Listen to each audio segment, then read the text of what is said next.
For the first time in almost 30 years, Japan is standing on the brink of a major financial turning point, one that many observers thought might never come. This isn't about some flashy headline-grabbing announcement. Instead, it's a quiet, but significant, shift in the numbers that has global markets watching very, very closely. Japan's fiscal outlook is heading toward what could be a truly historic moment. Just recently, Prime Minister Sanae Takaichi announced that Japan is projected to record a primary balance surplus in its initial national budget for the 2026 fiscal year.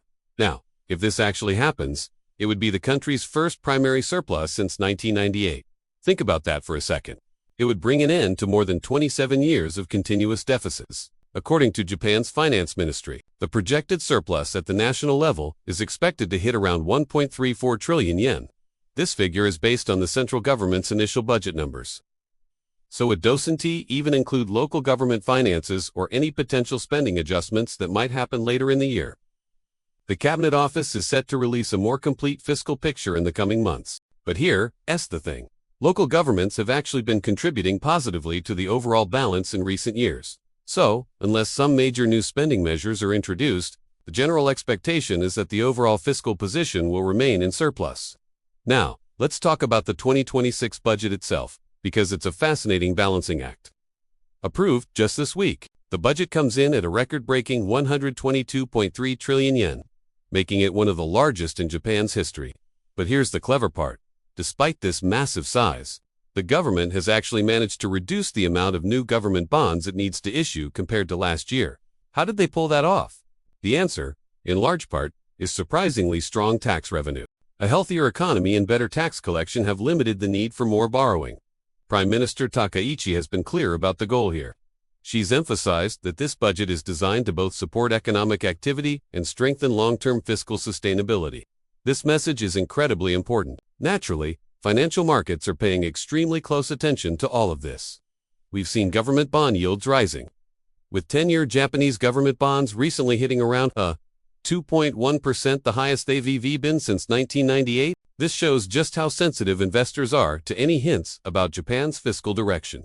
The prospect of a primary surplus has, therefore, acted as a powerful signal of reassurance. It suggests that even with high spending, there is a commitment to discipline, not just uncontrolled borrowing. At the same time, we're seeing a subtle but important evolution in how Japan's fiscal health is being measured. But that target was pushed back again and again due to economic slowdowns, natural disasters like the 2011 earthquake and tsunami, and shifting political priorities. So, achieving this in 2026 isn't just about hitting a number. It's about finally fulfilling a promise that's been delayed for over a decade.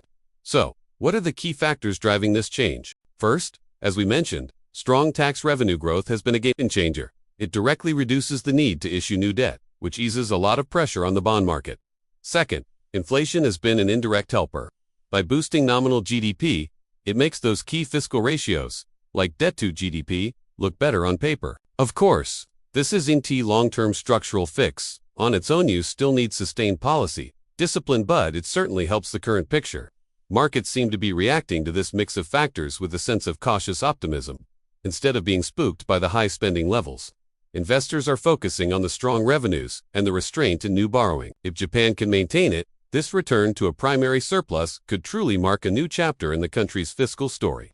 The mountain of debt is still enormous, of course, and that won't disappear overnight. But this projected surplus offers both symbolic reassurance and real, practical momentum for gradual, long-term reform. Looking ahead, the biggest challenge will be consistency. Sustaining this fiscal balance won't be easy.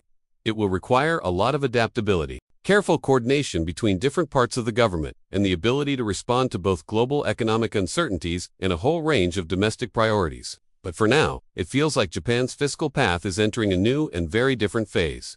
It's a phase defined less by a sense of crisis and urgency, and more by a feeling of cautious, deliberate recalibration. It's a quiet revolution, but one that could have a profound impact on Japan and the global economy for years to come. Thanks for watching, and if you found this breakdown interesting, be sure to like this video and subscribe for more deep dives into the stories shaping our world.